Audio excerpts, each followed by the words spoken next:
সম্প্রতি সামাজিক যোগাযোগ মাধ্যমে নারী পুলিশের দিকে তাকিয়ে আসামির হাসির একটি ভিডিও ভাইরাল হয়েছে।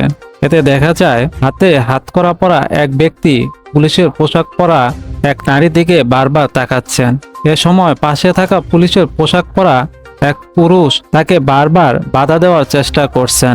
ভিডিওটি প্রচার করে দাবি করা হচ্ছে এটি একটি বাস্তব ঘটনা, তবে বাস্তবে এমন ঘটনা ঘটেনি বলে জানিয়েছেন বাংলাদেশি ফ্যাক্ট চেক বা তথ্য যাচাই সংস্থা রিউমার স্ক্যানার। শনিবার রিউমার স্ক্যানারের এক প্রতিবেদনে বলা হয়, নারী পুলিশের দিকে তাকিয়ে আসামির হাসি দেওয়ার এই ভিডিওটি কোনো বাস্তব ঘটনা নয়।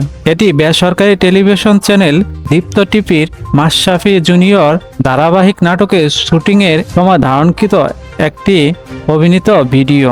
প্রতিবেদনে আরও বলা হয়েছে, ভিডিওটির সঙ্গে যুক্ত বিমানবন্দর থেকে গ্রেপ্তার সিঙ্গেল লীগের সভাপতি আসিফ আদনান লেখা থেকে প্রতীয়মান হয়। এটি মজার স্থলে তৈরি একটি ভিডিও।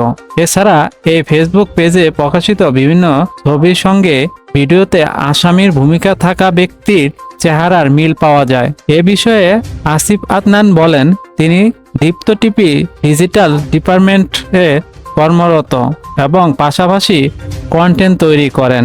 নাটকের শুটিংয়ের ফাঁকে মজার ছলে নিজের জন্য এই ভিডিওটি তৈরি করেছিলেন। এছাড়া আসিফ আদনানের ফেসবুক পেজে গত 20 ডিসেম্বর প্রকাশিত একটি পোস্টেও একই তথ্য নিশ্চিত করা হয়। সুতরাং এই নারী পুলিশের দিকে তাকিয়ে আসামির হাসি দেওয়া একটি স্ক্রিপ্ট ভিডিও বাস্তব ঘটনার দাবিতে ফেসবুকে প্রচার করা হচ্ছে, যা সম্পূর্ণ মিথ্যা।